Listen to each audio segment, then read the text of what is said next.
तो प्यारे भैया बहन, अब हम आगे बढ़ते हैं। कवक और आलू। कवक फसलों को भी नष्ट कर देते हैं। आपको यह जानकर आश्चर्य होगा कि 19वीं सदी में आयरलैंड में एक बार आलू की फसल को जब परजीवी कवक ने नष्ट कर दिया तब वहां अकाल पड़ गया, क्योंकि आयरिश लोगों का मुख्य भोजन आलू है। इस अकाल के कारण अनेक लोग भूखे मर गए थे। ठीक है, अब आगे आते हैं, इनके उत्तर दीजिए। तो प्रश्न पहला है, यदि पानी की टंकी 1 महीने से साफ नहीं हुई हो तो बताइए टंकी के पानी में कौन कौन से सूक्ष्म जीव हो सकते हैं। यदि पानी की टंकी 1 महीने से साफ नहीं हुई है तो पानी की टंकी में शैवाल, प्रोटोजोआ, जीवाणु और विषाणु आदि हो सकते हैं। ठीक है, ये इसका उत्तर है, इसको लिखिए। अब है दूसरा प्रश्न है, अमीबा पैरामीशियम हमें नग्न आंखों से दिखाई क्यों नहीं देते। इसका उत्तर इस प्रकार रहेगा, अमीबा पैरामीशियम हमको नग्न आंखों से दिखाई नहीं देते हैं। इनका आकार इतना छोटा होता है कि ये हमें नग्न आंखों से दिखाई नहीं देते। इन्हें देखने के लिए सूक्ष्मदर्शी या इलेक्ट्रॉन सूक्ष्मदर्शी की आवश्यकता पड़ती है, जो इनका आकार हजारों गुना बड़ा कर के हमको दिखाते हैं। ठीक है, ये इसका उत्तर है, इसको लिखिए। तीसरा प्रश्न है, वर्षा के मौसम में चमड़े के बने जूतों पर फफूंद क्यों लगती है। ठीक है, बहुत अच्छा प्रश्न है, परीक्षा में आता भी है।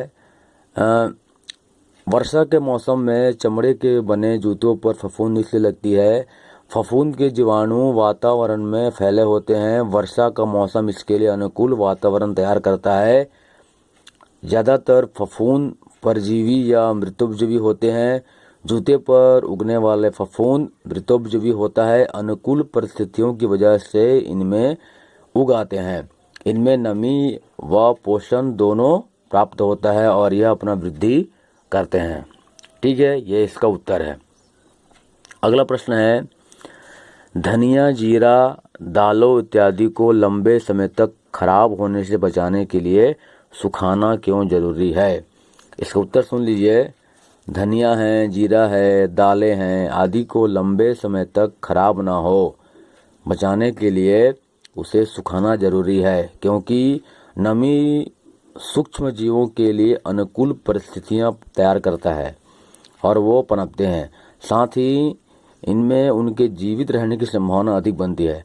अतः नमी को समाप्त करने के लिए इनको सुखाना जरूरी है, ताकि सूक्ष्म जीव अपना वृद्धि ना कर सके।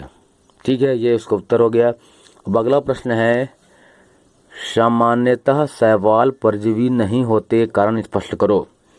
इसका उत्तर इस प्रकार रहेगा, सामान्यतः शैवालों में वर्णक पाए जाते हैं और ये वर्णक लाल भूरे, ठीक है, ये जो वर्णक है लाल, भूरे या हरे रंग के होते हैं। इसी की वजह से भिन्न रंगों में ये मिल जाते हैं, देख सकते हैं। इन्हीं वर्णकों की सहायता से ये अपना भोजन स्वयं निर्माण करते हैं। अतः शैवाल परजीवी नहीं होते। ये इसका उत्तर है, इसको लिखिए और समझिए। ठीक है, अब आगे पढ़ते हैं, प्रोटोजोआ। आपने अमीबा, पैरामीशियम, यूग्लिना के बारे में पढ़ा है। ये सभी आसानी से मिलने वाले एक कोशिक प्रोटोजोआ हैं। इस समूह के जीव पानी, पौधों और पशुओं के शरीर एवं मिट्टी में अन्य सूक्ष्म जीवों की तरह सभी जगह पाए जाते हैं। कुछ प्रोटोजोआ में एक या एक से अधिक धागे जैसी संरचनाएं होती है, जिनकी सहायता से ये पानी में चलते फिरते हैं। ये कुछ प्रोटोजोआ है, इनके चित्र दिखाया गया है। ये प्रोटोजोआ है। आप जानते हैं कि मलेरिया रोग मादा एनाफिलीज, देखिए परीक्षा में आता है, ये मलेरिया का जो रोग है वह मादा एनाफिलीज मच्छर के काटने से होता है।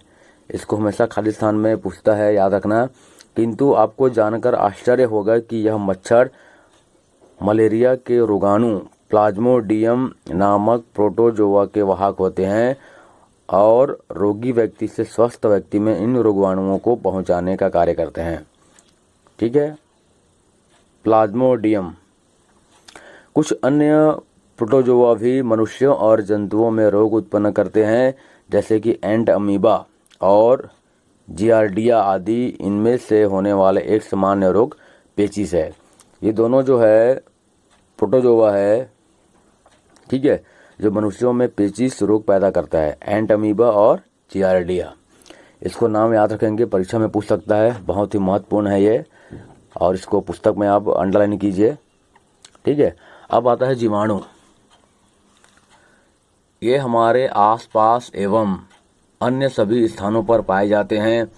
इन्हें सबसे पहले 1675 ईस्वी में एंटोनी वाल ल्यूवेनहाग नामक वैज्ञानिक ने स्वयं के तैयार सूक्ष्मदर्शी की सहायता से देखा था। जीवाणु प्रायः गोलाकार, छड़ाकार और सर्पिलाकार होते हैं, ठीक है, गोलाकार, छड़ाकार और सर्पिलाकार होते हैं। यहाँ पर कुछ जीवाणु के चित्र बनाए गए हैं, ये है पुस्तक में दिया गया है, ठीक है। अब आता है क्रियाकलाप 7। ये चने की जड़ के गांठ हैं, प्राथमिक जड़, द्वितीयक जड़, और ये गांठें बने हुए हैं, दिख रहे हैं। जड़ की गांठ, ये इसमें जीवाणु हैं, पोषक कोशिका हैं, गांठ का ये भाग है, जड़ का भाग है। ये पोषक कोशिका का चित्र है और ये इसके जीवाणु का चित्र है। इस प्रकार से डिटेल से बताया गया है, ठीक है। परीक्षा में आता है, अब ध्यान से देखिए। किसी ऐसे खेत या बगीचे में जाएं जहां मटर, चना, मेथी, किसी दलहन के पौधे लगे हों। इनमें से किसी एक पौधे की जड़ का अवलोकन करें। एक अन्य पौधों जो दलहन का ना हो की जड़ों का अवलोकन करें और इसका चित्र बनाएं। इन दोनों चित्रों में क्या अंतर है भी देखें। गठानों जैसे कि उभार कौन सी जड़ में दिखाई दिए हैं। चने, मटर और अन्य दलहन वाले पौधों की जड़ों में दिखाई देने वाले गांठों में राइजोबियम नामक जीवाणु रहता है। इसको याद रखेंगे। चने, मटर है, अन्य दलहन है, दाल वाले पौधे हैं कि जड़ों में की गांठों में राइजोबियम नामक जीवाणु रहता है। यह एक सहजीवी जीवाणु है। जीवाणु वायुमंडल की स्वतंत्र नाइट्रोजन को नाइट्रोजन के यौगिक में बदल देता है, जिससे भूमि उपजाऊ हो जाती है। इसलिए यह जीवाणु किसानों का मित्र कहलाता है, ठीक है।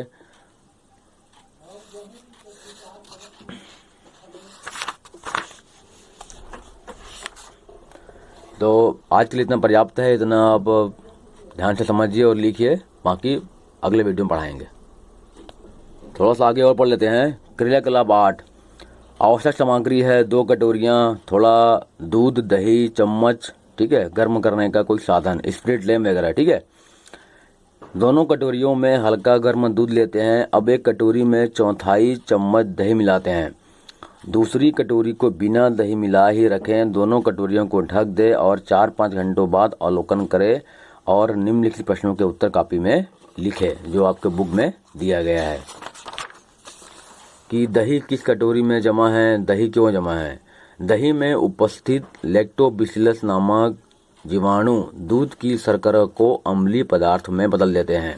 याद रखना इसको, लैक्टोबैसिलस, जिससे दूध गाढ़ा होकर दही के रूप में बदल जाता है। ये जीवाणु हल्के गर्म दूध लगभग 37 सेंटीग्रेड 37 डिग्री, ठीक है, सेंटीग्रेड में तेजी से वृद्धि और प्रजनन करते हैं।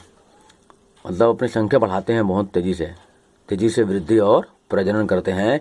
इसलिए दही जमाने के लिए उसे हल्का गर्म स्थान पर रखा जाता है तथा जमने के बाद दही को फ्रिज में या किसी ठंडे स्थान पर रख देते हैं, जिससे जीवाणुओं की वृद्धि धीमी हो जाए और दही खट्टा ना होने पाए, ठीक है। कुछ जीवाणु जंतुओं, गाय, हिरन आदि के शरीर के अंदर रहते हैं। ये, ठीक है, शाकाहारी जंतुओं की आहार नाल में रहने वाले जीवाणु सेलुलोज को पचाने में सहायता करते हैं। कुछ जीवाणु चमड़ा शोधन, फलों के रस या शर्करा से सिरका बनाने वाले आदि उद्योगों में भी उपयोगी होते हैं। कभी कभी हमारे घर में रखी खाने की बासी चीज़ों से दुर्गंध आने लगती है, क्योंकि सूक्ष्म जीव खाने की चीज़ों व अन्य जैव पदार्थ जैसे कि चमड़ा है, लकड़ी है, जीवों के मृत शरीर है आदि को सड़ा कर गला देते हैं। इस प्रक्रिया को विघटन कहते हैं। ये विघटन की परिभाषा होगी जो यहाँ पर दिया हुआ है, ठीक है, इसको बुक से लिख लेंगे आप लोग। यह प्रक्रिया लाभदायक भी हो सकती है और हानिकारक भी हो सकती है। विघटन की क्रिया से पर्यावरण प्रदूषण मुक्त रहता है और खाद बनती है। अपने तथा परिवार के सदस्यों से चर्चा करें और अपनी कॉपी में लिखें कि खाद्य पदार्थों को सड़ने से कैसे बचाया जा सकता है। जीवाणु हमारे लिए उपयोगी ही नहीं हानिकारक भी होते हैं। ये जीवाणुओं में रोग उत्पन्न करते हैं। ये जीवधारियों में, ठीक है, जीवाणु हमारे लिए उपयोगी नहीं हानिकारक भी होते हैं। ये जीवधारियों में रोग उत्पन्न करते हैं। मनुष्यों में कई रोग जैसे कि हैजा है, तपेदिक है, इसको टीबी बोलते हैं, टिटनेस है, निमोनिया है, डिप्थीरिया है, कुष्ठ रोग है आदि जीवाणुओं के कारण होते हैं। इन रोगों के बारे में विस्तार से आप सामान्य रोग वाले अध्याय में पढ़ेंगे। याद रखना, परीक्षा में आता है कि जीवाणुओं से होने वाले रोग, तो क्या क्या आएगा? टिटनेस, तपेदिक, हैजा, निमोनिया, डिप्थीरिया, कुष्ठ रोग आदि।